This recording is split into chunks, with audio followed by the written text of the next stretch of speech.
Olá, continuando o nosso estudo cronológico do livro de Jó, a gente chega agora num ponto decisivo, um verdadeiro ponto de virada.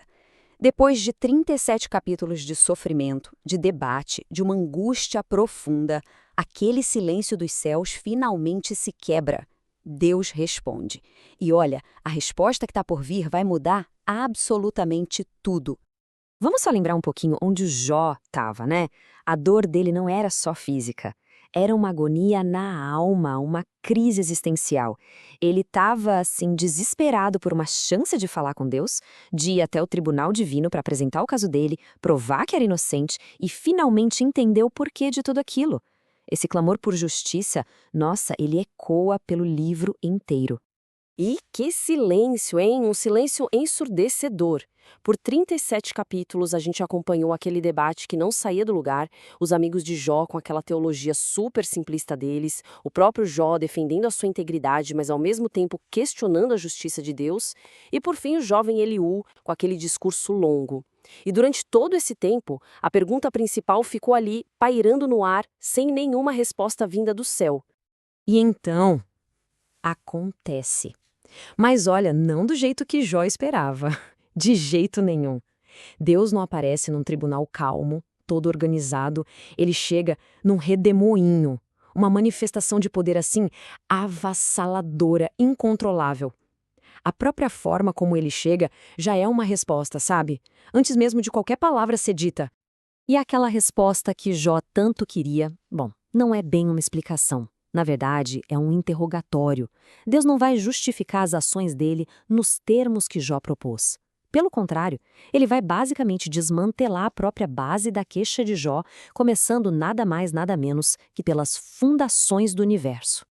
Que começo, hein? É de tirar o fôlego. A primeira pergunta de Deus é um desafio direto, que basicamente quer dizer: quem é você para questionar o meu propósito com um monte de palavras ignorantes?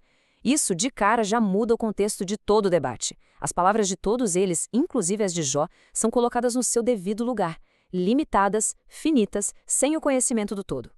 E aí o interrogatório começa para valer, com a pergunta mais fundamental de todas. Jó, onde é que você estava quando eu lancei os fundamentos da terra? Essa é a primeira de uma série de perguntas retóricas impossíveis de responder, e o objetivo é muito claro: mostrar a diferença, a distância incomensurável entre o Criador eterno e a criatura finita. Depois dos fundamentos da terra, Deus se volta para o mar, aquele símbolo antigo do caos, do poder que não se pode domar.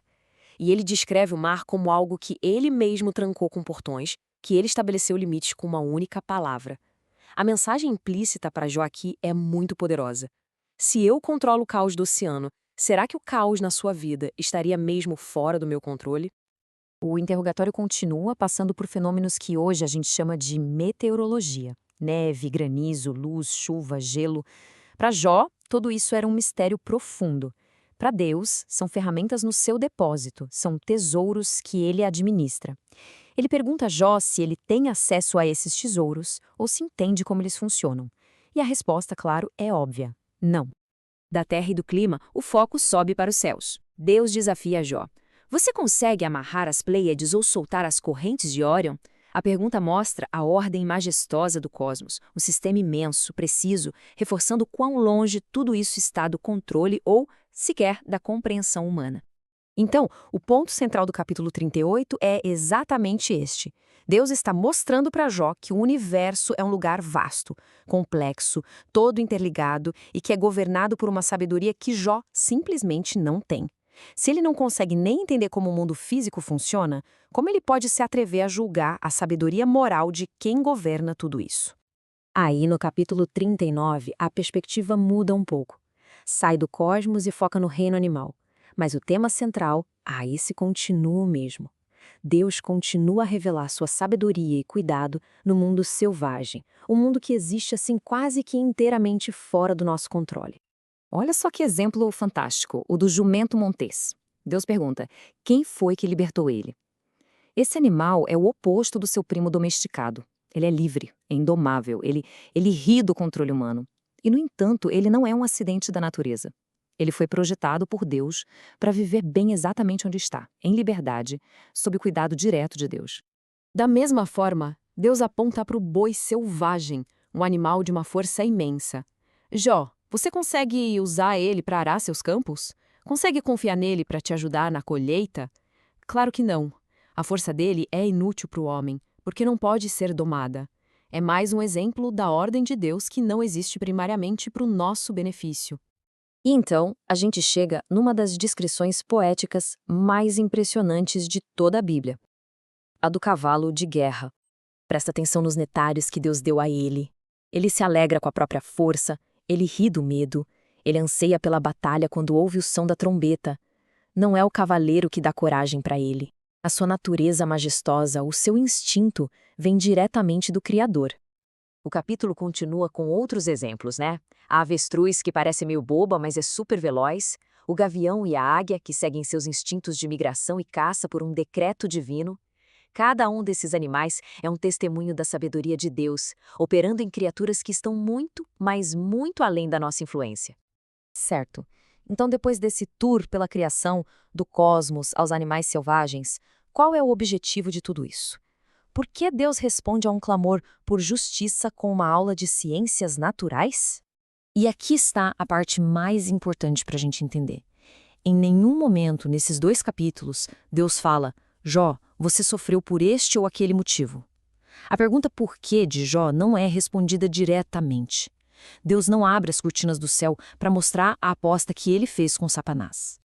O verdadeiro objetivo aqui é uma mudança de perspectiva, é levar Jó a um ponto em que ele reconheça que o universo não gira em torno dele e que a sabedoria necessária para governar tudo isso é infinitamente maior do que a dele. Se ele não entende nem o básico da criação, como ele pode julgar a governança moral do Criador? Esse quadro resume o confronto de uma forma brilhante. A perspectiva dos amigos era aquela: sofrimento é sempre punição. A de Jó era: eu sou justo, então eu mereço uma explicação. Aí Deus entra com uma terceira perspectiva que está acima das duas. O problema não é a minha justiça, Jó, mas a limitação da sua visão. Essa resposta de Deus assim, avassaladora, deixa Jó e a todos nós num lugar completamente novo.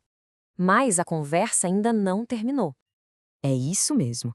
Tudo isso que a gente acabou de ver, toda essa demonstração de poder cósmico, de sabedoria na criação, é só a primeira parte da resposta de Deus.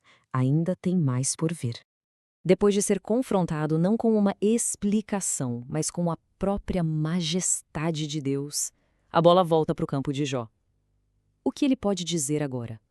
O homem que queria debater com Deus num tribunal, agora se encontra diante do redemoinho. E fica a pergunta, né?